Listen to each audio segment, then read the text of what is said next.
Hello नमस्ते तपाईलाई Olizz store पीवt च्यानलमा स्वागत छ र नयाँ प्रोडक्ट लिएर आउने क्रममा ओलिज स्टोरमा जहिले पनि एकदम प्रिमियम सेगमेन्ट आउँछ भने अहिलेसम्म मैले बनाएको स्पिकरमा त्यो पनि ब्लुटुथ स्पिकर जुन वाइफाई स्पिकर छ सिंगल पीस यति एक्सपेन्सिभको अहिलेसम्म मैले भिडियो बनाएकै थिएन र मोस्ट प्रोबेबली नेपालमा यति महँगो स्पिकर पनि पहिलोचोटि ओलिज स्टोरमा आएको छ जुन तपाईलाई आज म अनबक्सिङ गरेर देखाउन गइरहेको छु।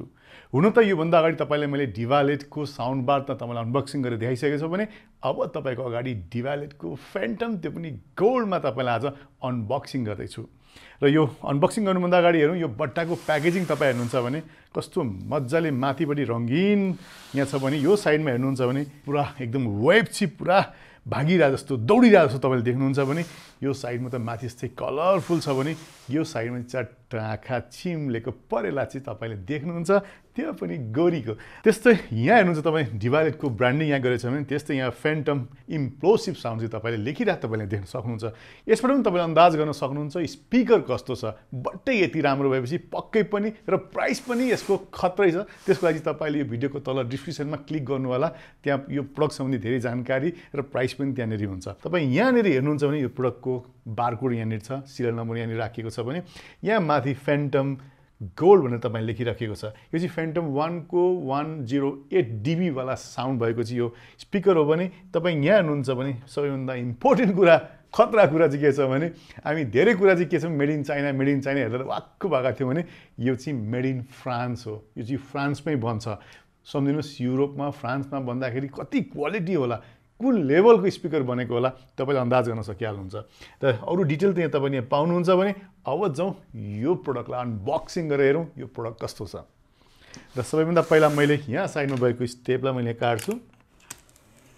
त्यस्तै यहाँनेरि पनि मैले काटेँ र यसलाई मैले यसरी तलपट्टि दोबार्दै छु र यहाँ दोबारिसकेपछि तपाईले हेर्नुहुन्छ यहाँ हामीले स्पिकरलाई यो साइडबाट म पुश गर्छु। अब यहाँनिर चाहिँ तपाईलाई एउटा डिभालेटको मैले बक्सा भेटेँ, एउटा सानो कार्टुन छ। पक्कै पनि केबलर हुनुपर्छ भने त्यस्तै यहाँ स्पिकर यहाँनिर छ र स्पिकरको डब्बा पनि मैले निकालेको छु। एकदम सजिलो तरिकाले निकाल्न सकिन्छ यसलाई, अदरवाइज एकदमै गरम छ र निकाल्ने बित्तिकै फोल्डिङ भएर आफै पनि मिलिहाल्यो। र यो बट्टामा हामी हेर्दाखेरि चाहिँ यहाँनिर चाहिँ एउटा कुरो चाहिँ हेर्न छुटिरहेको छु। यसमा चाहिँ एप्पलको एयरप्लेबाट हामीले यसमा म्युजिक बजाउन सक्छौँ भने यसमा चाहिँ स्पोटिफाई पनि इनबिल्ट छ जसमा तपाईँले एकाउन्ट साइनअप गरेर पनि गर्न सक्नुहुन्छ। र त्यसपछि अब स्पिकर कस्तो छ अब हामी हेरौँ। यसको मेन कुरा भनेको यो पार्टलाई तलपट्टि बटम भनेर तल राख्नु भनेको छ भुइँपट्टि यहाँ राखिसकेँ मैले। र माथिपट्टि हेर्नुहुन्छ भने स्पिकरको यो छ भने अब यतापट्टि टेप लगाएको छ र स्पिकरलाई खोल्नको लागि चाहिँ अब हामीले यहाँनिर सट्ट मैले यहाँनिर काटेँ। त्योभन्दा अगाडि हामी यो बट्टामा के छ यो पहिला हेरिहालौँ। अब यो पछि हेर्नुपर्छ क्या किनभने खतरा स्पिकर हो किन हतार गर्ने। त्यस्तै यहाँ हेर्नुहुन्छ भने फ्यान्टम लेखेको हामीले एउटा सानो बुक पनि पाएको छु। यो चाहिँ क्विक स्टार्ट गाइड हो हाम्रो लागि। त्यस्तै यहाँ भित्र हेर्नुहुन्छ भने केबल छ। केबल त के हो यस्तो हामीले यतिसम्म भएको त देखेको थियौँ तर यतिसम्म भएको चाहिँ हामीले देखेको थियौँ। पक्कै पनि यसलाई सुइटेबल फिनिसिङ मिलाउनको लागि बनाएको केबल हुनुपर्छ यो। त्यस्तै यहाँ हेर्नुहुन्छ भने युएससीबाट माइक्रो युएससीको केबल पनि हामीले यहाँ देखिरहेका छौँ। र त्यस्तै यहाँ हेर्नुहुन्छ भने होइ के हो यो remote control Bluetooth remote control चाहिँ हामीले यसमा पाउँछौँ। र यो चार्ज गर्नको लागि चाहिँ यो केबल दिएको रहेछ। यहाँ हेर्दाखेरि सानो मैले पोर्ट देखेँ र यसलाई अन अफ गर्ने स्विच यहाँनिर पनि राखिएको रहेछ। र यसो हेर्दाखेरि चाहिँ योभन्दा अगाडि मैले कावास भन्ने स्पिकर तपाईँलाई देखाएको थिएँ त्यो पनि फ्रान्सकै थियो भने त्यसमा पनि यस्तै किसिमको रिमोट थियो भने अब यसमा पनि त्यस्तै किसिमको कन्ट्रोलर चाहिँ अब हामीले पाइरहेका छौँ। र बट्टामा हेर्दा अब हामीले केही पनि छैन र यसलाई पनि मैले अब साइड लगाइदिएँ। र बट्टाभित्र के आउँछ भनेर देखिहाल्नुभयो रिमोट केबल पावर केबल त्यस्तै क्विक स्टार्ट गाइड भने अब हाम्रो यहाँनिर हेर्नुहुन्छ भने चाहिँ स्पिकर अब खुल्दैछ सरसँगले। यहाँ हेर्नुहुन्छ भने ल हेर्नुहोस् बट्टामा केही पनि छैन र अनबक्सिङ पनि कति मजाले भयो। यसलाई पनि मैले तल हालिदिएँ र हेर्नुहुन्छ भने स्पिकर ल हेर्नुहोस् स्पिकर पनि कस्तो मजाले प्याकिङ भएर आएको छ। ओए जस उचाल्दा पनि गरौँ छ। यो करिब 10 किलोभन्दा त बढी नै हुनुपर्छ यो मेरो विचारमा। यसको वेट हामीले हेर्न सक्छौँ। त्यस्तो अब यहाँ हेर्ने हो भने चाहिँ अब यसको कपडा म निकाल्न गइरहेको छु र सरसँगले हेर्ने हो भने हे ल हेर्नुहोस् अब हो ड्यास ल हेर्नुहोस् वाउ म्याट फिनिसमा स्पिकर, त्यो पनि साइडमा गोल्ड कलरले हेर्नुहोस् कि चट्टसँगले पछाडिपट्टि ग्रिल राखिएको छ र घुमाउन पनि एकदम सजिलो सफ्टसँगले तलपट्टि एउटा यसको स्ट्यान्ड दिएको छ जसले गर्दा चाहिँ मलाई एकदम सजिलो भयो। तर हामी घरमा राख्दा चाहिँ त्यो स्ट्यान्ड निकाल्छौँ। स्ट्यान्ड निकाल्नु पऱ्यो भने चाहिँ यसलाई उठाउने, यो चाहिँ हटाइदिने। अब हेरौँ यहाँनिर तपाईँलाई स्पिकर राखेपछि स्पिकर कस्तो छ त। अब सर हेर्दा स्पिकर तपाईँले हेर्नुहुन्छ यसमा चाहिँ दुईवटा स्टिलको ड्राइभर राखिएको छ, दुईवटा चाहिँ ब्यास हो, त्यो चाहिँ एकदमै पावरफुल हुन्छ। र यहाँनिर अगाडिपट्टि एउटा तपाईँले मिड रेन्ज र एउटा ट्युटर तपाईँले भेट्नुहुन्छ। भनेपछि जम्मा यसमा 4वटा स्पिकर यसमा इनबिल्ड हुन्छ भने एकदम हिट सिङ गर्नको लागि चाहिँ पछाडिपट्टि एल्युमिनियमको बार पनि यहाँ ग्रिल पनि तपाईँले देख्नु भएको छ। त्यस्तै यो साइडमा हेर्नुहुन्छ एकदम गोल्ड कोटेड तपाईँलाई देख्नुहुन्छ भने डिभालेटको डी भनेर यहाँ लेखिएको छ र एकदमै सुइटेबल म्याट फिनिसको यो कलर भएको। यसको पछाडिपट्टि अब हामी हेरौँ तलपट्टि भागमा के छ। तलपट्टि हेर्नुहुन्छ सिम्पल हाम्रो स्ट्यान्ड बेस मात्रै भयो भने यहाँ तपाईँले हेर्नुहुन्छ भने एउटा ल्यान्ड पोर्ट जहाँ चाहिँ तपाईँले इथरनेट जोड्न सक्नुहुन्छ भने एउटा अप्टिकल पनि यसमा छ, अप्टिकल इन पनि गर्न सक्छौँ भने यहाँनिर हेर्नुहुन्छ भने चाहिँ तपाईँले पावरको केबल जोड्ने ठाउँ तपाईँले देखिहाल्नुहुन्छ। र यो पावरको केबल जोड्ने ठाउँमा चाहिँ म एकचोटि यो पावर लगाउँछु। अघि किन यो यस्तो देखियो भनेको त ठ्याक्कै यसमा राख्दाखेरि मिल्ने किसिमले बनाउनको लागि चाहिँ यो गरेको रहेछ। टक्कै यहाँनिर मिल्यो। अब र यसो हेर्दा चाहिँ सिम्पल यहाँ हेर्नुहुन्छ भने सिम्पल एउटा केबल, जस्ट केबल मात्रै यसमा हामीले जोडेका छौँ। न त यसमा ल्यान्ड पोर्ट पनि छ तर यसमा वाइफाई पनि इनबिल्ड छ।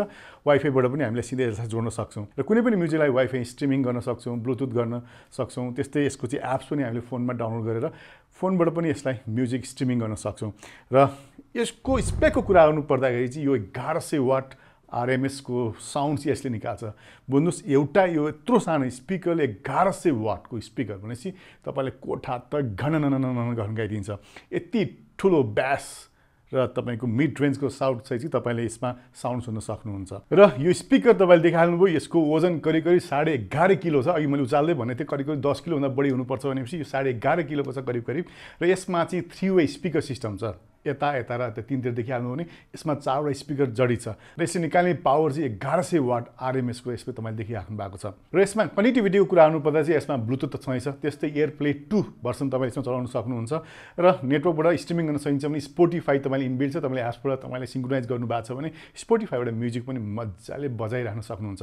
र खालि यसलाई मात्रै नै यसमा तपाईँले दुईवटा स्पिकर पनि एड गरेर लेफ्ट राइट पनि चलाउन सक्नुहुन्छ तर एउटैको पावर चाहिँ गजबले तपाईँले बच्छ।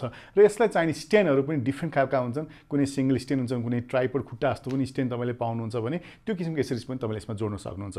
र यसलाई चाहिँ अब म के गर्दैछु, मैले एप डाउनलोड गरिसकेको छु। एप डाउनलोड गरेपछि तपाईँले साइन अप गर्नु पर्यो। यो डिभालेट भन्ने नि एप तपाईँले पाउनुहुन्छ भने त्यसमा चाहिँ गरेपछि मैले चाहिँ अब यसलाई चाहिँ अन गर्न गइरहेको छु सबैभन्दा पहिला। र एप्स पनि मैले डाउनलोड गरिसकेको छु भने अब हेरौँ यसमा न्यू डिभाइस म सेटअप गर्दैछु। अन गर्नको लागि चाहिँ मैले पावर केबल पावरमा जोड्दैछु अब र मैले चाहिँ यसलाई चाहिँ अब जोड्न गइरहेको छु। त्यसपछि तपाईँलाई यसलाई लोकेसन मागिरहेको छ भन्नु त लोकेसनमा चाहिँ अब लिभिङ रुममा बजाउने कि अफिसमा बजाउने कि बेडरुममा बजाउने कि किचनमा त्यो अनुसारले चाहिँ यसले चाहिँ आफूलाई फिक्स गर्छ भने यसलाई चाहिँ मैले अहिले अफिसमा राखिदिन्छु। हुन त यसलाई लिभिङ रुम राखे पनि हुन्छ किनभने ठुलो कोठा छ। ल नेक्स्ट गरेँ मैले। त्यसपछि यहाँनिर हेर्नुहुन्छ भने get Phantom Gold connected the wifi network भनेको छ। यसको लागि चाहिँ म वाइफाई सेटिङमा गइरहेको छु, गुगल वाइफाई। नेक्स्ट यसमा अब वाइफाई पनि मैले जोडेँ, हाम्रो नेटवर्कमा गइसकेको छ। ओहो क्या ल this is a Phantom ready to go भनेको छ। ल अब गइसक्यो। अब यसमा चाहिँ मैले म्युजिक बजाउन गइरहेको छु। यसमा चाहिँ अब अनलाइनै वाइफाईबाट गरौँ। अब त्यसपछि स्पोटिफाई नै छ मसँग, स्पोटिफाई नै म युज गर्छु। Open Spotify library open line छ। त्यसपछि यहाँ हेर्नुहुन्छ भने नन कपिराइटमा हेर्नु। अब म यसलाई चाहिँ लिभिङ रुम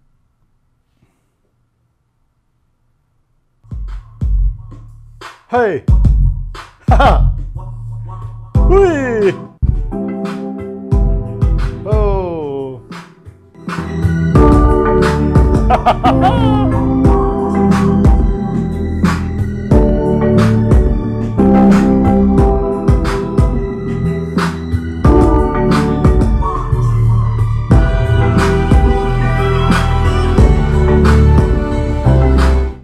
देखिहाल्नुभयो यसमा म्युजिक प्ले गर्दाखेरिको मजा नै बेग्लै छ। तपाईँले देखिराख्नु भएको छ यहाँनिर। भनेपछि जम्मा यत्रो साइजको यो साइजको स्पिकरबाट तपाईँले देखिहाल्नुभयो गजबको साउन्ड चाहिँ यहाँनिर बजेको छ। ल हेर्नुहोस् फेरि पनि। ओ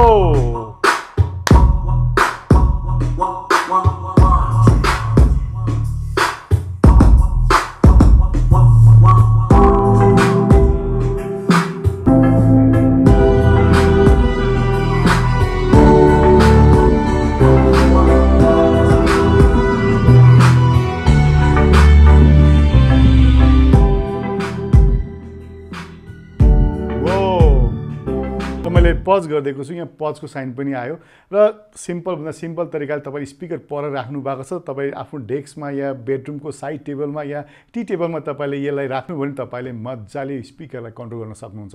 हुन त स्पिकर तपाईँले वालमा पनि माउन्ट गर्न सक्नुहुन्छ, माथि माथि होइन, त्यस्तै भुइँमा पर पनि राख्नुपर्ने हुन्छ। त्यो बेलामा चाहिँ हामीलाई पक्कै पनि ब्लुटुथबाट चल्ने किसिमको रिमोट कन्ट्रोल चाहिँ हामीले पाएपछि पक्कै पनि हामीलाई मजा आउँछ। र सबैभन्दा मजा लाग्ने कुरा चाहिँ के भने नि यसमा डिस्प्ले पनि यहीँ आउँदो रहेछ। फेरि म पज गरिदिन्छु, पजलाई प्ले गरिदिन्छु, हेर्नुहोस् पनि थालिहाल्यो। अब यहाँ हेर्नुहोस् अलिकति फरवर्ड गर्ने, नेक्स्ट गीतको लागि हो त्यो छैन हामीसँग।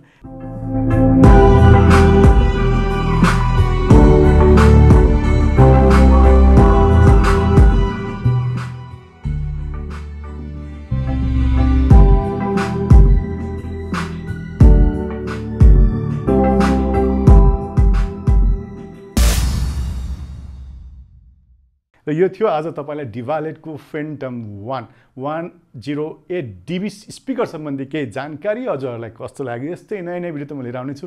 तबसम्मलाई बिदा लिन चाहन्छु र अर्को भिडियोमा फेरि भेट्ने बाटोसहित आजलाई बाई बाई अनि नमस्ते।